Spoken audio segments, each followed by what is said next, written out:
saying loud and clear. I am to give myself to others for the benefit of them, and really undeserving people, unselfishly love them with expecting nothing in return. So what exactly does that look like? Well, there's no doubt, go to 1 Corinthians chapter 13. You can't talk about love or charity without going to 1 Corinthians chapter 13. Here are the qualities of Spirit-led love, of agape love. Notice 1 Corinthians chapter 13, pick it up in verse 4. We read charity, again, that is love in action. That is the action of it. What does it do? It suffereth long and is kind. Charity envieth not. Charity vaunteth not itself, is not puffed up, does not behave itself unseemly, seeketh not her own, is not easily provoked, thinketh no evil, rejoiceth not in iniquity, but rejoiceth in the truth, beareth all things, believeth all things, hopeth all things, endureth all things. Charity never faileth. That's an amazing thing. You say, well, that's wonderful, preacher. What exactly does that mean? Let me throw you out some definitions real quick. Maybe it'll help us understand what he's talking about here. Notice he begins by saying, charity suffereth long and is kind. You know what that means? That means love puts up with inconveniences. When you get inconvenienced, when you have to go out of the way, when it doesn't fit within your schedule, if it is true love, you will put up with that inconvenience. Notice the phrase envieth not. That has the idea of lifting up others instead of yourself, seeing others above yourself. Notice the phrase vaunteth not itself. What does that mean? It means it's not proud. It is not stuck up. Notice the phrase doth not believe itself unseemly, meaning that it always does what is right. Seeketh not her own, means it looks for ways to help other people. Notice is not easily provoked. That means love responds properly. When you're wrong, when somebody says something that you don't like or says something against you, love responds itself in a proper way. Vengeance is mine, as saith the Lord. Notice it thinketh no evil. It has the idea of not assuming the worst. If we love people, we won't assume the worst about them.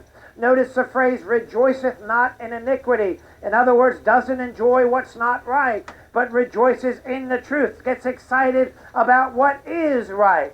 Notice the phrase beareth all things. That means willing to carry the weight for somebody else. By the way, we're going to be carrying a lot of weight tonight, amen? You can all show a lot of love tonight, amen? But notice, believeth all things. That has the idea of giving other people the benefit of the doubt.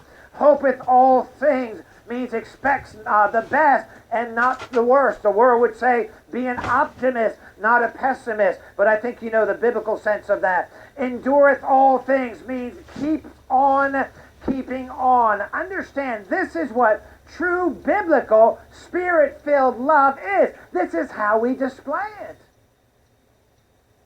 But are we? You know, I look at that list and I think of, I don't like being inconvenienced. I like putting myself first. I look for ways to help myself before I look for ways to help others. I don't always respond properly when things don't go my way.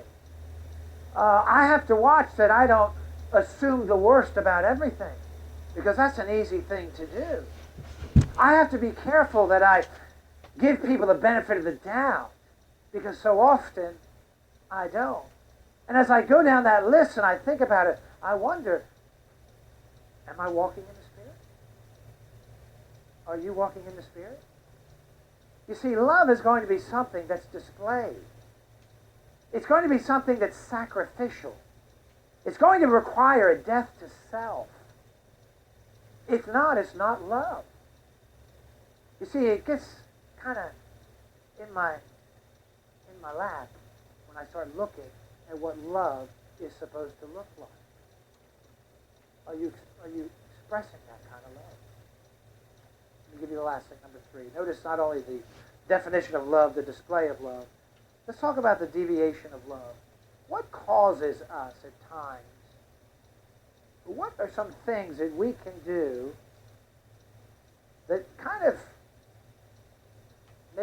imposter to love. You know what I mean? We're doing something that on the surface seems like love, but in reality, it's not. You know, we could say a lot of things about love. If we looked at, going back to Galatians chapter 5, we saw that one of the works of the flesh was, hatred. Okay, so that means if I'm not loving, then the opposite of that would be hatred. Well, that's true. But I think there's something that is very deceptive that all of us can do that is an imposter of love so often. You say, what is that? Do you know that the fleshly alternative to spirit-filled love is what some people call self-love? Self-love. Here's what I mean by that. Self-love looks like love. It has on the outside all the appearance and actions of love. But really, it's a giving that is done with selfish expectations of return.